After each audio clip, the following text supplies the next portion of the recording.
Mistress, I swear I know nothing! So what's gonna spill first? Your mouth or your goods?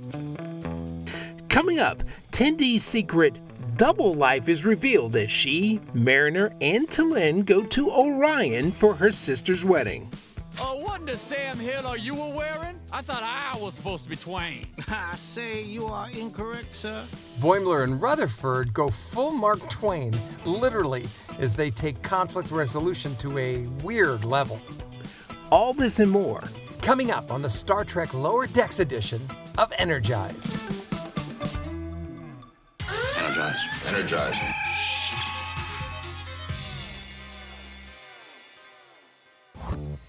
We're hilariously going into the uncharted regions of the Star Trek universe. You're listening to Energize, a Star Trek Lower Decks edition podcast. Your source for comedic analysis, colorful debate, and fun discussions about the adventures of Beckett Mariner and the USS Cerritos Lower Decks crew. I'm your host, Anthony McLemore. And I'm Steve Truitt. This week, secrets are revealed as we get the truth behind Tindy's Orion double life. Who is she really, and will it change how her shipmates see her? Here's a warp speed recap of Episode 4 of Star Trek Lower Decks, Something Borrowed, Something Green. I have exciting news for Lieutenant Tindy. You've been granted leave to visit your family on Orion. Oh, wow! May I accompany you on this mission? What? No! Dean's mistress, may we take your bags? Tindy, I'm sorry, are you loaded? Oh no, we're barely the 5th largest family in the syndicate. Devana, Erica's been kidnapped. This is far too late. Mom, you're overreacting. As Prime Daughter, it's up to you to rescue your sister. Let us in. Get in line. Mistress of the Winter Constellations, I didn't realize. Please don't blame me. Mistress, I swear I know nothing. I'm just a moanhead. I spend all day and night hopped up on the sting. So what's gonna spill first? Your mouth or your goods?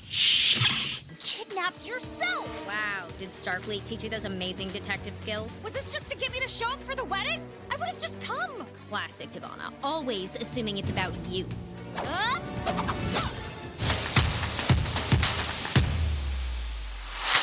All right, Steve, so this week we get to find out more about Tindy, who's Orion. Yeah, and for 4 seasons, we haven't known a lot about her, but we know that she's really afraid of being, having that pirate past, and she's always shunned it or said, no, there's nothing to see here, all of that. Well, this week we definitely see it. Yes, and like you said, we've gotten breadcrumbs here and there when has asserted herself.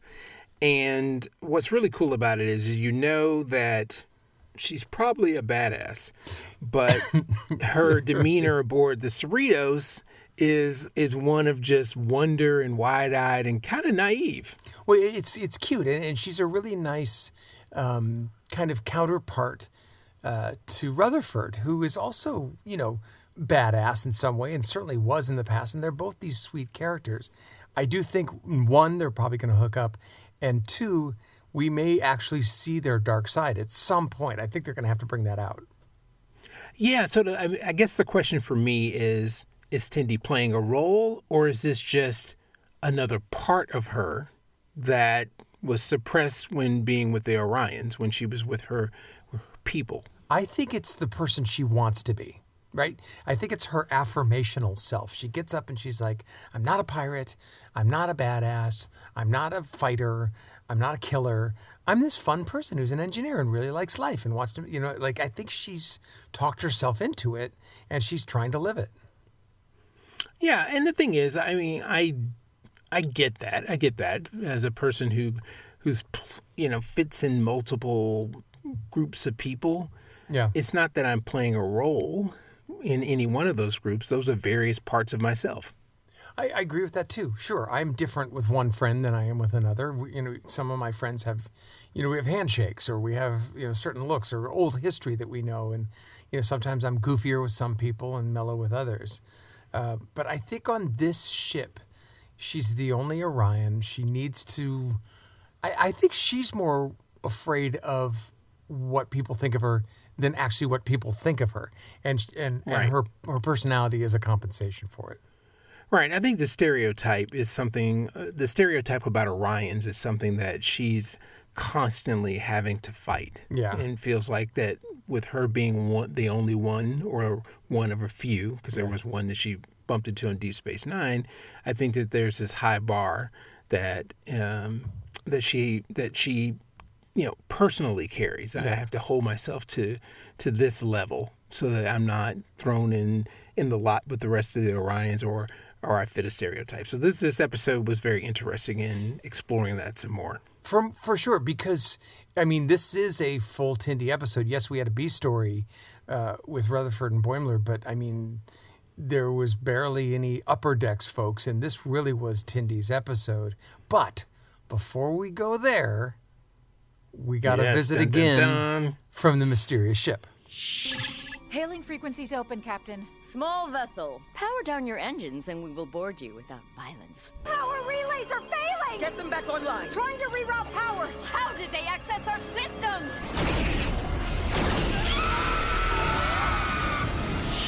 Like in previous episodes, the fall of the Klingons, the fall of the Romulans. Yes. Once again, another ship gets destroyed by this mysterious, sleek-looking ship that we don't know anything about. Yeah. And it does its thing. Well, here's the thing. In this case, it wasn't pursuing this particular ship. It was just going along minding its business. And the ship is like, hey, what's going on? There are a bunch of pirates. Again, we open up with kind of a lower decker group, right? They're not the captain. They're not the bridge crew. They're kind of these lower deckers, and they're like, we like to, we're pirates and we're doing this. And they see the ship, and, at first they're like, let's take it for all it's worth. I think the captain does say, no, it's probably not worth it. And they're like, let's do it, right? So there is a theme, and there's a repeating theme where they're like, the captain's like, let's leave it alone. And everyone's like, no, man, let's go get it. And it turns around and it just shreds them into light.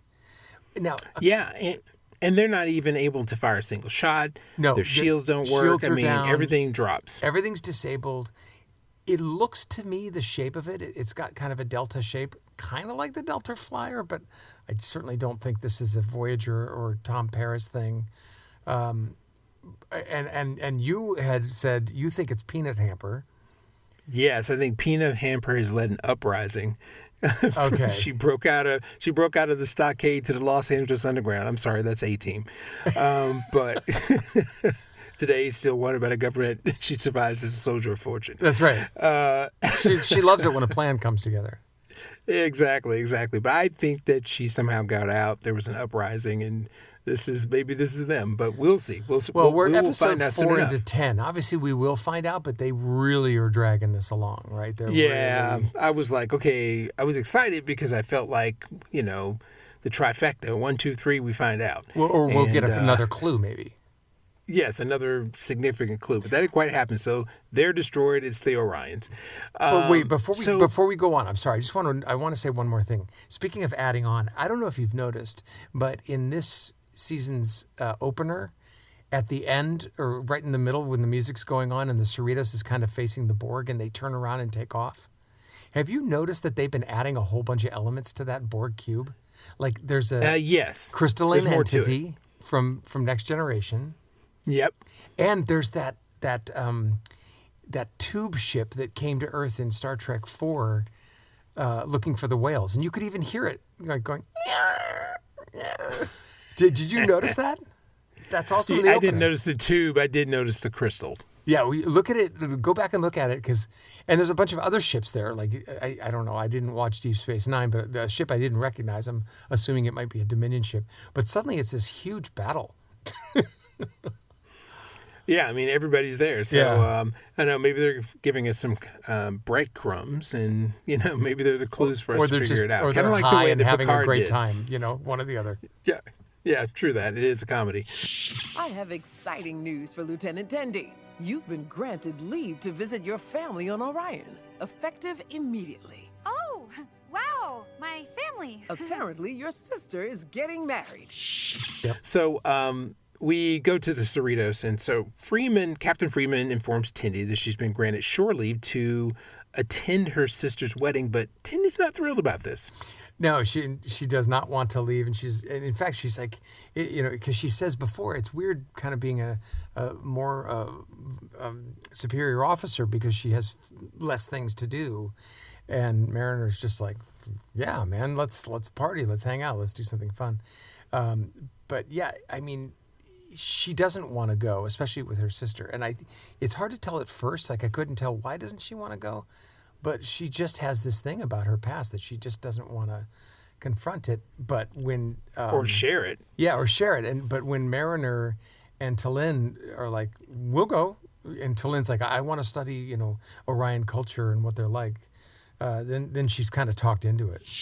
It is rare for outsiders to observe Orion rituals. May I accompany you on this mission? What? No! Come on, dude. T'Lyn's right. I mean, nobody knows anything about your culture. I really like her. I like this T'Lyn. And in a previous episode, I mean, her one-liners were really, really fun. Yeah. And you would think that the Vulcan song and dance would get old, but for some reason, the way that she's delivering her little one-liners is actually hilarious. Yeah, because they're comments on how crazy everybody is. She's obviously the smart one in the room, or at least the normal one in the room, and everyone else is just kind of, crazy Cerritos, and she's just kind of a social commentary on it all. Yeah, and maybe that's why it works, and she's being sarcastic just about every single time. Yep. So Mariner and T'Lyn are dying to attend the wedding with Tindy, and no one really knows about Orion culture. No. And as we all know, Orions are looked down upon because they're pirates. And they can be violent and aggressive and yes, all the things that people don't like. And I think that's part of Tindy's thing is like, no one likes you, so she has to try super hard, extra hard to be liked. She's like one of those girls in high school that worked really hard for everyone to like them. You like me. You really like me. Yeah, she's Sally Field. She's the Sally Field of Orions. There you go. Yep. Whoopsie doopsie. I was just going to give our bonsai here a little spritz. I was too. Give me the blister. Nope. Give it to me. Nope. Give it to me. I said no, Mr. Rutherford. The bee story was really, really, funny and weird and odd. Yeah. It was about, Boimler and Rutherford, who share quarters, have a bit of a bromance, and they're getting along so well. But then the most simplest, most mundane disagreement over watering their bonsai leads them into a fight, and they get into it. They are at odds over it. Look, it does have a payoff at the end, but I just thought it was such a silly and weak B story. Almost that they didn't need it. I mean, they could have, we've talked about this before. I've told you I have a thing that I notice about seasons where there's one departure episode where they kind of back off from what they're doing and they tell kind of a different type of story. They could have made this episode that episode. They didn't need a B story, and I just didn't think it did it was cute. They went down there and they realized that they can both be Mark Twain, even though they thought they shouldn't be one should be Mark Twain and one shouldn't, and the accents were really cute, and they both did a good job at it. Wasn't the Sam Hill you were wearing? I thought I was supposed to be Twain. I say you are incorrect, sir. I believe we decided I would be Twain.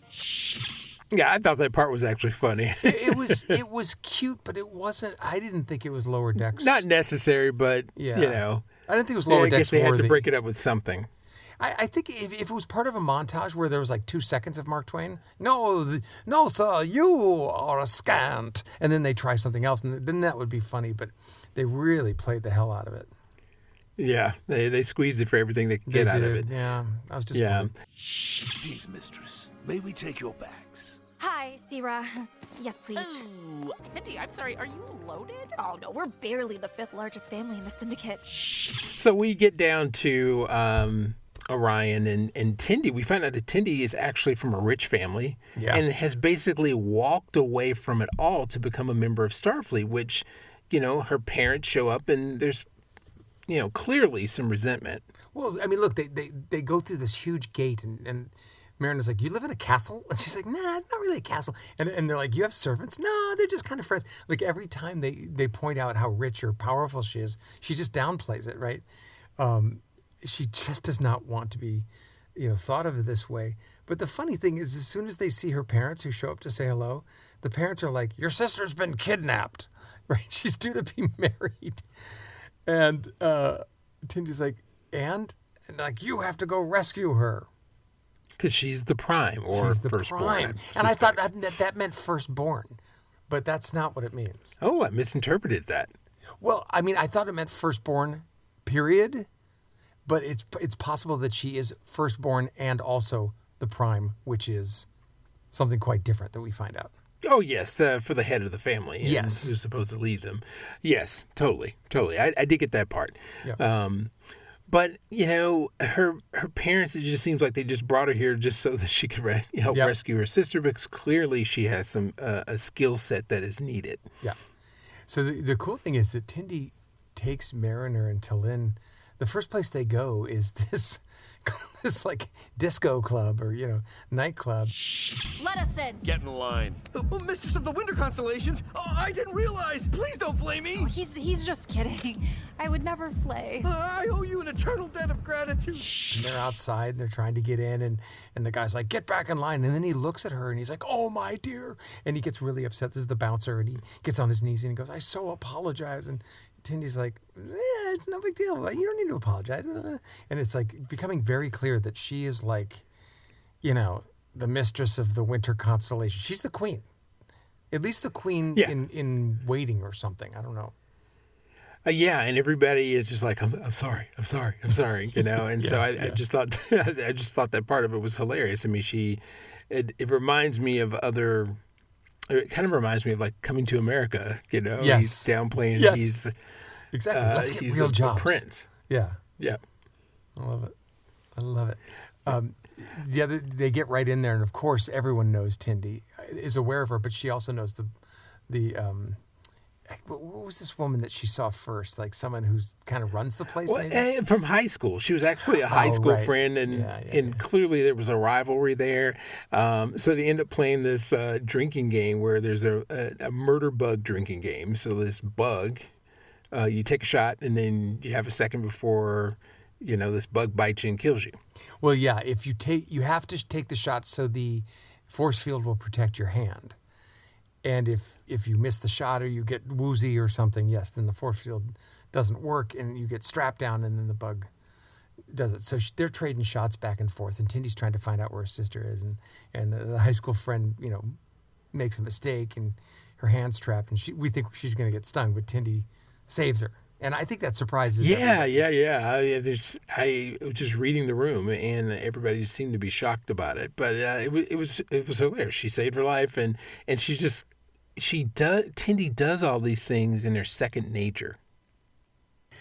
Well, the attacks, really boisters. Yeah. Well, just the attack and the ability, the reflexes and the reactions and the ability to protect herself. Yeah, they're all innate within her. Exactly. So then they go down to this, I guess, what would be a sex dungeon, because clearly the men are objectified. It's so great. And they're all under some kind of spell. Like it's the pheromones, Pheromones. Yeah. And they're just like smell my armpit. And the guy smells the armpit, and he's just like, oh my God, you're the greatest. And, the headmaster, whatever her name is, she comes out, and there's a whole exchange, and Tindy pulls out this spray and just sprays the guys, and kind of like an antidote to the pheromones, and they're like, oh no, sex dungeon again, and they walk off. It was very funny. Yeah, I thought that was hilarious. And meanwhile, Mariner keeps getting hit by flying daggers. Yeah, that's right. That's the theme of this one. Someone throws a dagger. She did it at the bar, and now she caught another one. Yeah, like 2 or 3 times during the episode. I think 4 times actually total. Yeah, it happened 3 or 4 times. She just kept getting them, and I thought it was hilarious. Guys, I have to come clean about something. I wasn't just a regular Orion teenager. I was trained to be a syndicate assassin. Tindy, yeah, we know, girl. You can't just say you're joking around when you flip a knife out of the air. But Tindy finally comes clean about her being the firstborn and being trained to be a syndicate assassin. And, I thought it was really neat that T'Lyn and Mariner, really talk to her about that, about that situation, because it's kind of that whole thing. You're finding out that Tindy is kind of like a person who has like the last name Capone or Hussein or Trump. Exactly. It's just like or Kennedy. It's just got a name that people are, or McCartney or Lennon. You're a Beatle. It's just like it's royalty that you cannot escape from.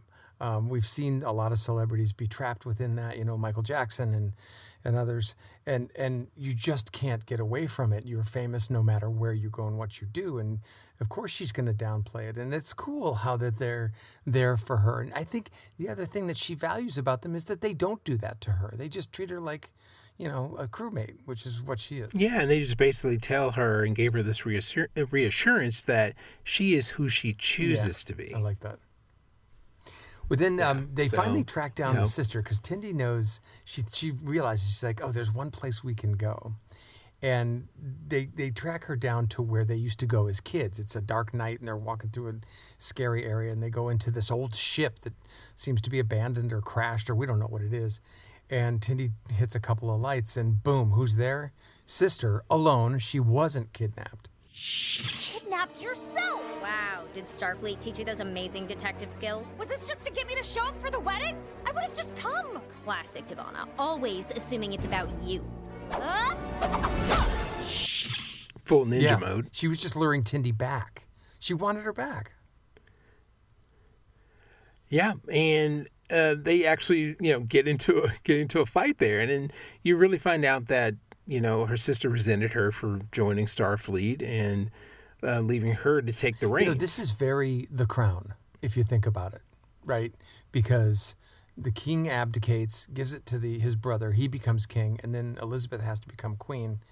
You know what I mean? It's a very royal thing. It's like, I don't want to, I wasn't supposed to be the queen or the prime. You were, and you left, and that's hard. No, the person who came in second doesn't want to be put in first. Yeah, it happens all the time in life where the firstborn or the person in line doesn't want to assume those responsibilities and wants a different succession life from the family business. Anything like that. Yeah. But Tindy and her sister make peace, and we found out the sister wanted it but just didn't like how it went down. Yeah, right, because she didn't have a choice for it, right? She wanted to be able to be chosen for it. She was put into it because Tindy left.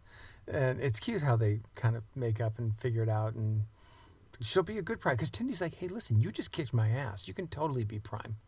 And she's like, yeah, you're right. Yeah, I think Tindy kind of let her win. Oh, you think so, huh? I didn't catch that. Yeah, I think Tindy's way more of a... We've already seen her fight before.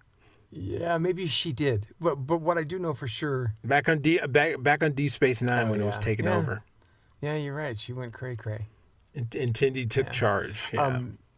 The other thing that for sure happened during that fight was Mariner got another dagger in the shoulder. So yes, that was great.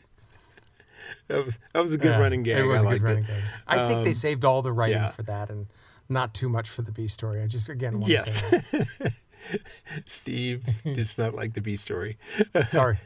Sorry, didn't like the B story this week. But speaking of the B story, so we go back to the B story, and the thing is that Freeman's on the bridge, he's talking to some alien, they're having a dispute, and Boimler and Rutherford suggest that they use their tactics for conflict resolution, and boom, you see Freeman and the alien dressed up as Mark Twain.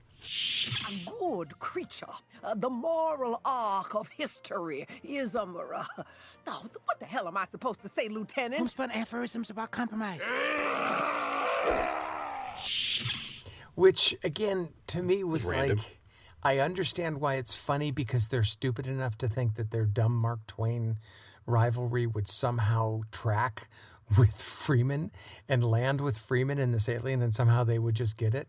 I don't think that those two boys are that stupid, and that's why I was disappointed in the B story, because it just was this one-note joke that didn't work the first time, and I think just completely flattened the story at the end, because the out was the captain goes, well, why did you have us do this in the first place? And they said, well, we had this bonsai tree, and the alien goes, bonsai tree, I want to see it.